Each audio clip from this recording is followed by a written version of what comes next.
నమస్కారం, G news కి స్వాగతం. నేను మీ శ్రీనివాస్. ఈ రోజు వార్తల్లో విశేషాలు చూద్దాం. అరసవల్లి సిరిమాను ఉత్సవాలలో పాల్గొనటానికి వచ్చిన కేంద్ర పౌర విమానయాన శాఖ మంత్రి కింజరాపు రామ్మోహన్ నాయుడుకు వింతైన అనుభవం ఎదురైంది.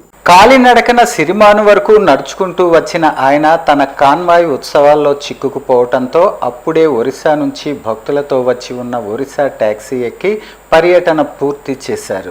ఈ 5 నిమిషాల జర్నీకి ట్యాక్సీ డ్రైవర్కి 500 రూపాయల అద్దెను సైతం రామ్మోహన్ నాయుడు అందించడం కోసమెరుపు. Y+ కేటగిరీ భద్రత కలిగిన కేంద్ర మంత్రి రామ్మోహన్ నాయుడు తన సెక్యూరిటీ ప్రోటోకాల్ నిబంధనలను పక్కన పెట్టి అరసవల్లి సిరిమాను ఉత్సవాలలో కాలినడకన అందుబాటులో ఉన్న ప్రైవేట్ వాహనాల్లో పాల్గొనటం అక్కడి వారిని ఆశ్చర్యానికి గురి చేసింది. అరసవల్లి పరిసర ప్రాంతాల్లో పలువురు ఇంటికి వెళ్లి ఉత్సవాల్లో భాగస్వామ్యం అయ్యారు. కేంద్ర మంత్రితో పాటు శ్రీకాకుళం ఎమ్మెల్యే గొండు శంకర్, కూటమి శ్రేణులు ఉన్నారు. కాగా విశాఖ పర్యటనలో గడిచిన 2 రోజులుగా ఉన్న రామ్మోహన్ నాయుడు అరసవల్లి ఉత్సవాల్లో భాగస్వామ్యం అవటం కోసం నేరుగా విశాఖ నుంచి అరసవల్లి రావటం గమనార్హం. ఆరోగ్య భారత్ ఆవిష్కరణలో భాగంగా ప్రధానమంత్రి నరేంద్ర మోడీ సారథ్యంలో వైద్య ఆరోగ్య శాఖ రంగంలో విప్లవాత్మక సంస్కరణలు అమలు చేస్తున్నారని శ్రీకాకుళం జిల్లా ఎచ్చెర్ల శాసనసభ్యులు ఎన్ ఈశ్వరరావు అన్నారు. బుధవారం శ్రీకాకుళం జిల్లా ఎచ్చెర్ల ప్రాథమిక ఆరోగ్య కేంద్రం వద్ద 100 రోజుల టీబీ ముక్త్ భారత్ అభియాన్ ప్రోగ్రాం అవగాహన కార్యక్రమాన్ని నిర్వహించారు. ఈ కార్యక్రమానికి ముఖ్య అతిథిగా పాల్గొన్న ఎమ్మెల్యే ఈశ్వరరావు చేతుల మీదుగా టీబీ రోగులకు బలవర్ధకమైన పౌష్టిక ఆహారాన్ని అందజేశారు. అనంతరం ఆయన మాట్లాడుతూ స్వచ్ఛ భారత్ ద్వారా పరిశుభ్ర భారత్ ఆవిష్కరణకు నాంది పలికింది అన్నారు.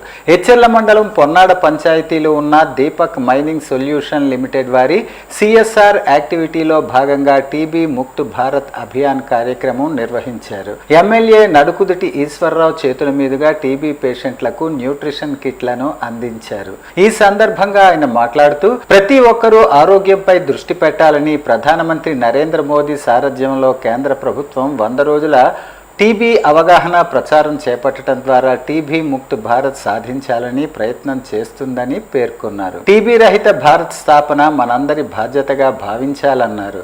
సమాజంలో ఒకనాడు టీబీ రోగి అంటే అంటరాని వానిలా చూసేవారని, కానీ అది నేడు అన్ని రకాల వ్యాధుల నుంచి ప్రజలను రక్షించే అధునాతన సాంకేతిక పరిజ్ఞానంతో కూడిన వైద్యం వచ్చిందని అన్నారు. ఈ కార్యక్రమంలో కూటమి నేతలు, వైద్య ఆరోగ్య శాఖ అధికారులు పాల్గొన్నారు. నార్మల్ అయిపోయింది, ఇంకా నాకు మరి వ్యాధి లేదు అనుకుంటా, కానీ అది తిరిగి ఆ కోర్సు డాక్టర్ గారు 2 రోజులు చెప్పారా, కోర్సు పూర్తిగా వాడితేనే అది పూర్తిగా మన దగ్గర నుంచి దూరం అవుతుంది. కానీ అది ఏమాత్రం ఉన్నా మన దాంట్లో మళ్ళీ అది తిరగబడుతుంది. దీనికి ముఖ్యంగా దీనికి జాగ్రత్తలు వహించాలి. ఇప్పుడైతే అన్ని మెడిసిన్ అంతా వచ్చింది, అంతా అందుబాటులో ఉంది, దీని మీద అంతా పూర్తిగా అవగాహన ఉంది కాబట్టి పర్వాలేదు. ఒకప్పుడైతే చేవాది అంటే దూరంగా పెట్టేవారు, ఎక్కడో రూముల్లో పెట్టి దీనిగా చూసేవారు. అటువంటిది ఈరోజు వ్యాక్సినేషన్స్ వచ్చాయి, మందులు వచ్చాయి, చాలా ఇబ్బంది. అయితే ఇప్పుడు కూడా కొన్ని జాగ్రత్తలు పాటించవలసిన అవసరం అయితే ఉంది. కంపల్సరీగా కూడా చేవ్యాధి వచ్చిన వాళ్ళు కానీ ఆ వ్యాధి దగ్గరికి వెళ్ళిన వాళ్ళు కానీ కంపల్సరీగా కూడా మాస్క్ ధరించే వాళ్ళతో మనం మాట్లాడాలి. అలాగే చేతులు శుభ్రంగా ఎప్పటికప్పుడు శుభ్రంగా కడుక్కోవాలి. మంచి పోషకాహారాన్ని తినాలి. అలాగే గాలి వెలుతురు ఉండేలా చూసుకోవాలి. ఎక్కడో రూమ్లో ఉండడం, గాలి రాకుండా ప్రదేశంలో ఉంటే వాళ్ళకి ఇంకా ఇబ్బంది పెట్టి దాన్ని ఇంకా వ్యాధి ముదిరిపోవడానికి అవకాశం ఉంటుంది. గతంలో ఎన్నడూ లేని విధంగా ఈ ఏడాది వేసవి తీవ్రత అధికంగా ఉన్న దృష్ట్యా విద్యుత్ ప్రమాదాలు ఎక్కువగా జరిగే అవకాశం ఉన్నందున ముందస్తు జాగ్రత్తలు తీసుకోవాలని ఆంధ్రప్రదేశ్ జిల్లా తూర్పు ప్రాంత విద్యుత్ పంపిణీ సంస్థ శ్రీకాకుళం జిల్లా పర్యవేక్షణ ఇంజనీర్ నాగిరెడ్డి కృష్ణమూర్తి తెలిపారు. బుధవారం శ్రీకాకుళంలో మీడియాతో మాట్లాడుతూ జిల్లాలో విద్యుత్ వాడకం గణనీయంగా పెరిగిందని, దీన్ని దృష్టిలో ఉంచుకుని విద్యుత్ సరఫరాలో ఎటువంటి ఆటంకాలు లేకుండా ముందస్తు ప్రణాళిక తయారు చేశామని చెప్పారు. వేసవిలో పిల్లలు, పెద్దలు, వ్యవసాయ పంపు సెట్లు వినియోగించే రైతులు తగు జాగ్రత్తలు తీసుకోవాలని సూచించారు. రైతులు పొలాల్లో వేకువజామున వెళ్లి వ్యవసాయ పంపు సెట్లు వేసే ముందు తగు జాగ్రత్తలు తీసుకోవాలని కోరారు. పాఠశాలలకు సెలవులు కనుక పిల్లలు ఆటలు ఆడే సమయంలో విద్యుత్ వైర్లు తాకరాదని, బంతి ఆట, గాలిపటాల సంబరాల సమయంలో పిల్లలు విద్యుత్ తీగలు తాకరాదని చెప్పారు. విద్యుత్ వినియోగదారులకు సరఫరాలో ఎటువంటి ఆటంకాలు ఎదురైనా 1912 అనే నంబర్ గల టోల్ ఫ్రీ నంబర్కు సమాచారం ఇవ్వాలని కృష్ణమూర్తి సూచించారు. ప్రజలకు లో వోల్టేజ్ సమస్య లేకుండా ఉండేందుకు 25 కోట్ల రూపాయలతో నూతన వైర్లు ఏర్పాటు చేశామని చెప్పారు. వేసవిలో నూతన ఇల్లు నిర్మించేవారు కూడా విద్యుత్ వాడకం విషయంలో తగు జాగ్రత్తలు తీసుకోవాలని సూచించారు. గాలి, వర్షం ఇవన్నీ ఎంత జాగ్రత్త ఉన్నా వాటి నుంచి తప్పించుకోలేము. అటువంటిది ఆ వైర్లు కింద పడిపోయి అనుకోండి, ఈ పొలంలో వాటర్ వైపు పొలానికి నీరు కలిపేయాలన్న తాపత్రత రైతు పాపం వేకుజామున వెళ్ళే వాళ్ళు ఉన్నారు, నైట్ని కూడా వెళ్ళే రైతులు ఉన్నారు. కాబట్టి దయచేసి వాళ్ళందరూ కూడా జాగ్రత్తలు వహించి పర్ఫెక్ట్గా క్వాలిటీ అయినటువంటి బోర్డ్స్, వైరింగ్ అవన్నీ కూడా చేయాలి. అలాగే చాలా చోట్ల ఇళ్లలో కూడా సరైన స్టాండర్డ్ వైరింగ్ చేయక ఏదో తెలిసి తెలియని నాలతో ఎలక్ట్రీషియన్లు పెట్టడం వల్ల వాళ్ళు తక్కువ డబ్బులకు అయిపోయినటువంటి వైర్లు పెట్టడం, ఏవో స్విచ్లు పెట్టడం, ఇళ్లలో కూడా యాక్సిడెంట్లు అయ్యి షాక్ కొట్టి చనిపోతున్నారు. అది డిపార్ట్మెంట్ వారి యొక్క ఈ సంబంధం కాదు. మేము జనరేటింగ్ స్టేషన్ నుంచి, ట్రాన్స్మిషన్ నుంచి, డిస్ట్రిబ్యూషన్ నుంచి, మన ట్రాన్స్ఫార్మర్ దగ్గర నుంచి, పోల్ మీద ఉన్న కండక్టర్ నుంచి ఇంటికి వెళ్ళే సర్వీస్ వైర్ మీటర్ వరకు మాత్రమే డిపార్ట్మెంట్ బాధ్యత. మీటర్ దాటిన తర్వాత వినియోగదారుదే. మీటర్ దాటిన తర్వాత అంటే వైరింగు, వాళ్ళ కట్అవుట్లు అన్నీ కూడా జాగ్రత్తగా పెట్టుకోవాలి. ₹1 పెట్టి ఇల్లు కడుతున్నారు, ఈ వైరింగ్ వీటికి వచ్చేసరికి క్వాలిటీ తగ్గించేస్తున్నారు.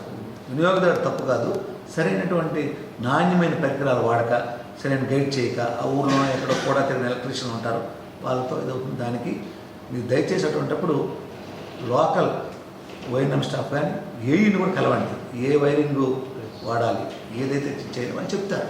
వైఎస్ఆర్ కాంగ్రెస్ పార్టీ అధినేత జగన్మోహన్ రెడ్డి ఇతర నాయకుల కుటుంబ సభ్యులపై Andhrajyothi editor in chief Vemuri Radhakrishna అనుచిత వ్యాఖ్యలు చేశారని, ఆయనపై తక్షణమే చట్టపరమైన చర్యలు తీసుకోవాలని ఆ పార్టీ జిల్లా అధ్యక్షులు మాజీ deputy CM Dharmana Krishnadas demand చేశారు.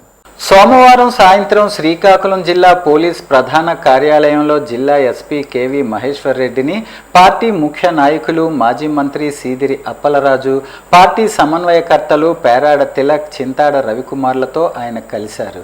ఈ సందర్భంగా రాధాకృష్ణపై చర్యలు కోరుతూ ఫిర్యాదు పత్రాన్ని అందజేశారు. అనంతరం కృష్ణదాస్ మాట్లాడుతూ, ఈ నెల 9వ తేదీన రాధాకృష్ణపై సదరు కథనాలను ప్రచారం చేసిన వ్యక్తులపై స్థానిక పోలీస్ స్టేషన్లో ఫిర్యాదు చేసినప్పటికీ ఇప్పటి వరకు ఎటువంటి చర్యలు తీసుకోలేదని ఆవేదన వ్యక్తం చేశారు. జర్నలిజం ముసుగులో వ్యక్తుల వ్యక్తిత్వ హవనానికి పాల్పడటం రాజ్యాంగ విరుద్ధమని మండిపడ్డారు. మహిళలను, కుటుంబ సభ్యులను కించపరిచేలా వ్యవహరిస్తున్న వారిపై కఠినంగా వ్యవహరించాలని ఎస్పీని కోరారు. గతంలో పోలీస్ స్టేషన్లో ఇచ్చిన ఫిర్యాదు కాపీలు, రసీదులు, రిజిస్టర్ పోస్ట్, ట్రాకింగ్ వివరాలను కూడా ఫిర్యాదుతో పాటు ఎస్పీకి అందజేశారు. ఈ కార్యక్రమంలో జిల్లా పార్టీ నాయకులు మామిడి శ్రీకాంత్, బొడ్డేపల్లి రమేష్, గేదెల పురుషోత్తం, రౌతు శంకర్రావు తదితరులు పాల్గొన్నారు. ఫిర్యాదును స్వీకరించిన ఎస్పీ మహేశ్వర్ రెడ్డి దీనిపై చట్టపరంగా పరిశీలించి తగిన చర్యలు తీసుకుంటామని హామీ ఇచ్చారు. మహిళని కించపరుస్తూ మాట్లాడినటువంటి విధానాన్ని మేము తప్పుపడుతూ మరి పోలీస్ స్టేషన్లో రాష్ట్ర వ్యాప్తంగా మేము కంప్లైంట్ చేయడం జరిగింది ఆయన మీద. దానిపైన తగు చర్యలు తీసుకోవడం వలన మరలా జిల్లా వైఎస్ఆర్ పార్టీ ముఖ్య కేడర్ అంతా కలిసి ఎస్పీ గారిని కలిసి తగు చర్యలు తీసుకోమని చెప్పి విన్నవించడం జరిగింది. ఆయన తగిన చర్యలు తీసుకుంటామని చెప్పారు. ఏదైనా ఒక పత్రికాధినేత ఆ రకంగా మాట్లాడడం సమాజంలో తలవంచుకునే సిగ్గుపడే విధానం అది. మహిళలకి ఆపాదించడం, లేనిపోని ఆరోపణలు చేయడం అన్నది సభ్య సమాజం హర్షించదు అటువంటి వ్యాఖ్యలు. మరి దాన్ని వ్యతిరేకంగా పోలీస్ స్టేషన్లో ఆయన మీద కంప్లైంట్ చేయడం జరిగింది. అందుకే ఈరోజు జిల్లా ఎస్పీ గారికి పెద్దలు జిల్లా పార్టీ అధ్యక్షులు ధర్మాన కృష్ణదాస్ గారి సారథ్యంలో వైఎస్ఆర్ పార్టీ సమన్వయకర్తలంతా కూడా, శ్రీకాకుళం జిల్లా సమన్వయకర్తలందరూ కూడా ఇవాళ ఎస్పీ గారిని కలిసి ఈ విషయాన్ని తెలియజేశాం. తక్షణమే ఆయన మీద చర్య తీసుకోండి, ఆయన మాట్లాడిన మాటలను కానీ ఏబిఎన్ ఛానల్ని కానీ నిషేధించవలసిన అవసరం ఉంది.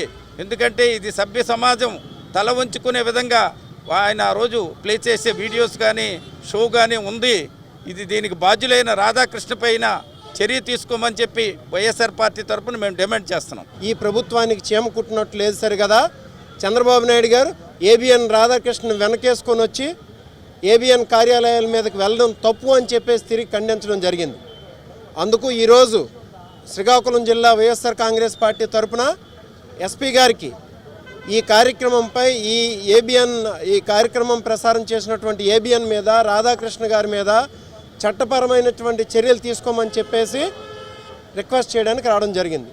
మేమంతా కూడా ఈరోజు ఏబిఎన్ రాధాకృష్ణ మీద ఏబిఎన్ ఛానల్ మీద తగు చర్యలు తీసుకోవాలని చెప్పేసి పత్రికాముఖంగా మీడియా ముఖంగా డిమాండ్ చేస్తున్నాం. శ్రీకాకుళం జిల్లా కొత్తూరు మండలం చినరాజపురంలో దారుణం చోటు చేసుకుంది. చేతబడి చేస్తున్నారన్న నెపంతో భార్యాభర్తలను అత్యంత కిరాతకంగా హతమార్చిన ఘటన వెలుగు చూసింది. గ్రామానికి చెందిన సవర ఇల్లంగో సవర జ్యోతి అనే దంపతులను అదే గ్రామానికి చెందిన సవర తోటయ్య తెల్లవారుజామున కత్తితో దాడి చేసి హతమార్చాడు. సవర ఇల్లంగో దంపతులు చేతబడి చేస్తూ తన కుటుంబాన్ని ఇబ్బందులకు గురి చేస్తున్నారని నిందితుడు తోటయ్య ఆ కుటుంబంపై కక్ష పెట్టుకున్నాడు.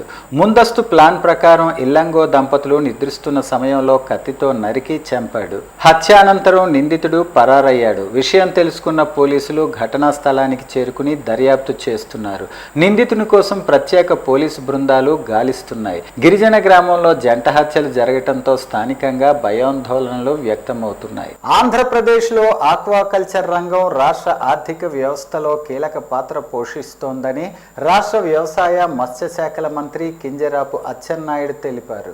రాష్ట్ర వ్యాప్తంగా సుమారు 2,34,617 హెక్టార్లలో ఆక్వాకల్చర్ సాగు జరుగుతోందని, అందులో 1,21,829 హెక్టార్లలో చేపల పెంపకం, 1,12,788 హెక్టార్లలో ఉప్పు నీటి సాగు జరుగుతోందని పేర్కొన్నారు. శ్రింప్, సీబాస్ వంటి వాణిజ్య పంటలు సాగు చేస్తున్న సుమారు 1.2 లక్షల హెక్టార్లకు 24 గంటల నిరంతర విద్యుత్ అవసరం ఉందని మంత్రి తెలిపారు. విద్యుత్ అంతరాయం ఉన్న సమయంలో రైతులు డీజిల్ జనరేటర్లపై ఆధారపడుతున్నారని చెప్పారు.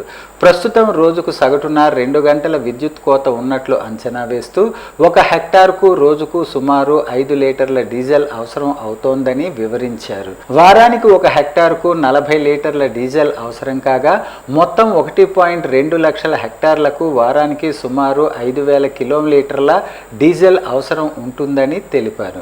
ఆక్వాకల్చర్ రైతులకు ఎటువంటి ఇబ్బంది కలగకుండా డీజిల్ సరఫరాను నిరంతరం పర్యవేక్షిస్తున్నామని మంత్రి స్పష్టం చేశారు. జిల్లాల వారీగా కలెక్టర్లు, జాయింట్ కలెక్టర్లు ప్రత్యేకంగా పరిస్థితిని సమీక్షిస్తూ డీజిల్ అందుబాటును పర్యవేక్షిస్తున్నారని తెలిపారు. జిల్లా మత్స్యశాఖ అధికారుల సహకారంతో ప్రతి ప్రాంతంలో సమన్వయం కొనసాగుతోందని చెప్పారు. రైతులు ఎలాంటి ఆందోళన చెందాల్సిన అవసరం లేదని, కూటమి ప్రభుత్వం ఎల్లప్పుడూ వారి పక్షాన నిలబడి అవసరమైన మద్దతు అందిస్తుందని మంత్రి అచ్చెన్నాయుడు హామీ ఇచ్చారు. ఆక్వాకల్చర్ రంగ అభివృద్ధికి ప్రభుత్వం పూర్తిగా కట్టుబడి ఉందని ఆయన స్పష్టం చేశారు. ఒడిశా నుంచి కేరళకు గంజాయి తరలిస్తున్న వ్యక్తిని అరెస్టు చేసి రిమాండ్కు పంపామని సోంపేట సిఐ బి మంగరాజు తెలిపారు. బారువా ఎస్ఐ హరిబాబు నాయుడికి వచ్చిన సమాచారం మేరకు మంగళవారం జాతీయ రహదారిపై బేసి రామచంద్రపురం కూడలి వద్ద పోలీసులు తనిఖీలు నిర్వహించారు. ఒడిశాలోని కేంద్రపడ జిల్లా కొండిహట్ గ్రామానికి చెందిన నిరంజన్ మాలిక్ వద్ద 3,135 కిలోల గంజాయి గుర్తించారు. నిందితుడు పలాస రైల్వే స్టేషన్ కు వెళ్తుండగా పట్టుకున్నట్లు పేర్కొన్నారు. ఈ కేసులో కేంద్రపడ జిల్లాకు చెందిన లీతు నాయక్, సరోజ్ నాయక్లను అరెస్టు చేయాల్సి ఉందని సిఐ చెప్పారు. 28/4/2026 ఉదయం 10 గంటలకు బారువా ఎస్ఐ గారికి రాబడిన నమ్మకమైన సమాచారం మేరకు ఒడిశా రాష్ట్రం కేంద్రపడ జిల్లా రాజ్పలికా బ్లాక్ చెరపడ పంచాయత్ కండిహాట్ గ్రామానికి చెందిన నిరంజన్ మాలిక్ సన్నాఫ్ షబీంద్ర మాలిక్ అనే ఆసామి కేరళ రాష్ట్రం కొచ్చిలో ఉన్న సరోజ్ నాయక్ అలియాస్ లిపు అనే ఆసామికి ఇవ్వడానికి 3 కేజీల గంజాయిని తీసుకుని వెళ్తుండగా ఎస్ఐ గారికి బిఎస్పురం జంక్షన్ వద్ద గల సింగ్ దాబా వద్ద పట్టుబడినాడు. అతని వద్ద నుండి ఎస్ఐ గారు 3 కేజీల 135 గ్రాముల గంజాయిని, ఒక సెల్ ఫోన్ను, 100 రూపాయల నోటును స్వాధీనం చేసుకుని అతనిని ఈ దినం అనగా 28/4/2026 మధ్యాహ్నం 12:30 గంటలకు అరెస్ట్ చేసి కేసు రిజిస్టర్ చేయడం జరిగింది. అతనిని జ్యుడిషియల్ రిమాండ్ కొరకు రిమాండ్ రిపోర్టుతో కోర్టుకు పంపించడం జరుగుతుంది. పటిష్టమైన పోలీస్ బందోబస్తుతో అరసవల్లి అసిరితల్లి సిరిమానోత్సవం ప్రశాంతంగా నిర్వహించబడింది. మంగళవారం అరసవల్లి మాడవీధిలోని దుర్గమ్మ గుడి వద్ద ప్రారంభమైన ఈ ఉత్సవం వెలమవీధి, నక్కవీధి, నీలంగుడి, రామమందిరం, కాపువీధి, బ్రాహ్మణ బొంపాడ, ఆదిత్యాలయం ప్రధాన మార్గం మీదుగా కొనసాగి అనంతరం శ్రీశైన వీధి, పెద్దతోట, అరసవల్లి ప్రధాన దారి గుండా అసిరితల్లి గుడి వరకు ప్రశాంతంగా ఉత్సవం సాగింది. శ్రీకాకుళం జిల్లా SP KV Maheshwar Reddy IPS ఆదేశాల మేరకు Srikakulam town DSP CH Vivekananda పర్యవేక్షణలో భారీ స్థాయిలో భక్తజన సందోహం ఉన్నప్పటికీ ట్రాఫిక్ ను క్రమబద్ధీకరించి వాహనాల పార్కింగ్ ను సక్రమంగా నిర్వహించారు. డ్రోన్ కెమెరాలు మరియు సీసీ కెమెరాల ద్వారా ప్రత్యేక నిఘా ఏర్పాటు చేసి ఎటువంటి అవాంఛనీయ సంఘటనలు జరగకుండా పోలీస్ శాఖ అప్రమత్తంగా చర్యలు చేపట్టింది. శాంతి భద్రతలకు ఎలాంటి భంగం కలగకుండా ఉత్సవం సజావుగా ప్రశాంతంగా కొనసాగింది. విధి నిర్వహణలో పాల్గొన్న పోలీసు అధికారులు, సిబ్బంది సమన్వయంతో కేటాయించిన ప్రదేశాల్లో పగడ్బందీగా విధులు నిర్వర్తిస్తూ భక్తులకు ఎటువంటి ఇబ్బంది కలగకుండా అవసరమైన చర్యలు చేపట్టారు. స్థానిక సంస్థల్లో బీసీ రిజర్వేషన్ల ఖరారుకు సంబంధించి ప్రభుత్వం నియమించిన డెడికేటెడ్ కమిషన్ మే 1వ తేదీన జిల్లాలో పర్యటించనుందని జిల్లా కలెక్టర్ స్వప్నిల్ దినకర్ పుణ్కర్ ఒక ప్రకటనలో తెలిపారు. రిటైర్డ్ ఐఏఎస్ అధికారి రాజీవ్ రంజన్ మిశ్రా అధ్యక్షతన ఏర్పడిన ఈ కమిషన్ సుప్రీంకోర్టు ఆదేశాల మేరకు ట్రిపుల్ టెస్ట్ నిబంధనలను అనుసరిస్తూ బీసీల వెనుకబాటుతనంపై క్షేత్రస్థాయిలో అనుభవాధారిత పరిశోధన నిర్వహించనుంది. ఇందులో భాగంగా మే 1న ఉదయం 10:30 నుంచి మధ్యాహ్నం 1 గంట వరకు జిల్లా కలెక్టరేట్ సమావేశ మందిరంలో కుల సంఘాలు, ప్రజా ప్రతినిధులు, ఆసక్తి గల వ్యక్తుల నుంచి నేరుగా వినతి పత్రాలను స్వీకరిస్తారని, అనంతరం మధ్యాహ్నం 3 గంటల నుంచి కమిషన్ బృందం క్షేత్ర పర్యటన చేపడుతుందని ఆయన వివరించారు. జిల్లాలోని బీసీ కుల సంఘాల ప్రతినిధులు, మేధావులు ఈ అవకాశాన్ని సద్వినియోగం చేసుకుని తమ విన్నపాలను వ్రాతపూర్వకంగా కమిషన్కు అందజేయాలని కలెక్టర్ సూచించారు. వినతి పత్రాలు కేవలం స్థానిక సంస్థల్లో బీసీల స్థితిగతులు, రిజర్వేషన్ల శాతానికి సంబంధించిన అంశాలకే పరిమితమై ఉండాలని, ప్రతిపాదనలతో పాటు తగిన సాక్ష్యాధారాలు లేదా పత్రాల నకళ్లను జత చేయాలని కోరారు. నిర్ణీత సమయంలో కలెక్టరేట్కు చేరుకుని కమిషన్ ప్రతినిధులను కలిసి తమ సామాజిక వర్గాల వెనుకబాటుతనంపై స్పష్టమైన గణాంకాలు, వాస్తవ వివరాలను సమర్పించాలని కలెక్టర్ స్వప్నిల్ దినకర్ పుణ్కర్ విజ్ఞప్తి చేశారు. కరోనా విపత్కర పరిస్థితిలో తల్లిదండ్రులను కోల్పోయిన అనాథలకు అండగా నిలవాల్సిన బాధ్యత అందరిపై ఉందని, శ్రీకాకుళం జిల్లాలో కరోనా సమయంలో తల్లిదండ్రులను కోల్పోయిన 9 మంది విద్యార్థులకు కేంద్ర, రాష్ట్ర ప్రభుత్వాలు అన్ని విధాలా ఆదుకుంటున్నారని జిల్లా బాలల సంరక్షణ అధికారి కేవి రమణ అన్నారు.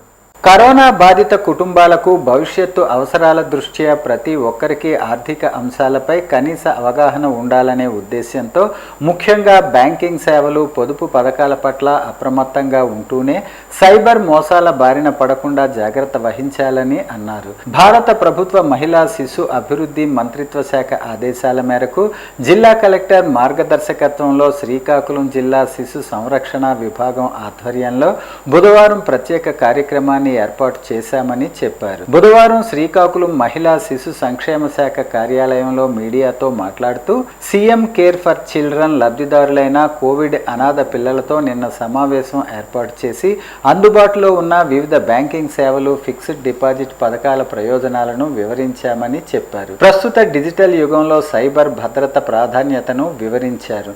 ఆర్థిక క్రమశిక్షణతో పాటు సమాజంలో మంచి ప్రవర్తనతో మెలిగి ఉన్నత శిఖరాలను అధిరోహించాలని ఆయన ఆకాంక్షించారు. ప్రభుత్వ పథకాలను అందిపుచ్చుకుని భవిష్యత్తును తీర్చిదిద్దుకోవాలని కరోనా బాధిత కుటుంబాలకు సూచించారు. లిటరసీ సంబంధించి, అలాగే వాళ్ళు ఫైనాన్షియల్ ట్రాన్సాక్షన్స్ చేసేటప్పుడు ఈ సైబర్ మోసాల గురించి, వీటి గురించి LDM lead district manager Srikakulam వారి సౌజన్యంతో, అలాగే మేము మళ్ళీ పోస్టల్ డిపార్ట్మెంట్ వాళ్ళని కూడా ఇందులో ఇంక్లూడ్ చేసి ఈ 2 డిపార్ట్మెంట్ల ద్వారా వాళ్ళకి ఈ ఫైనాన్షియల్ లిటరసీ మీద ఈ 9 మంది పిల్లలకి కూడా ఎలా అట్ ద సేమ్ టైం వాళ్ళ గార్డియన్స్ కూడా ఈ అక్షరాస్యత, ఆర్థిక అక్షరాస్యత మీద శిక్షణ అనేది పెంచడం జరిగింది. ఇక నుంచి వీళ్ళని రెగ్యులర్గా మేము మానిటరింగ్ చేస్తూ వాళ్ళ బాగోగులన్నీ కూడా మేము చూస్తాం. ఎప్పటికప్పుడు ఈ నివేదికలు మేము గవర్నమెంట్ ఆఫ్ ఇండియాకి పంపించడం జరుగుతుంది. ఈ పథకం అనేది కంప్లీట్గా మనకి PM cares for children scheme ద్వారా ఈ 9 మంది పిల్లలకి ఈ 10 లక్షల చొప్పున వాళ్ళకి గవర్నమెంట్ ఆఫ్ ఇండియా నుంచి లబ్ధి చేకూరడం జరిగింది. అలాగే ఈ పిఎం కేర్స్ ద్వారా రెగ్యులర్గా మనకి ఆన్లైన్లో కూడా వీళ్ళ తాలూకా స్టేటస్ అంతా ఈ 9 మంది పిల్లల తాలూకా స్టేటస్ని మనం మానిటరింగ్ చేస్తూ రిపోర్ట్స్ అనేవి గవర్నమెంట్ ఆఫ్ ఇండియాకి ఎప్పటికప్పుడు నివేదికలు పంపించడం జరుగుతుంది. వార్తలు సమాప్తం. మళ్ళీ తర్వాత బులెటిన్లో కలుసుకుందాం. నమస్కారం.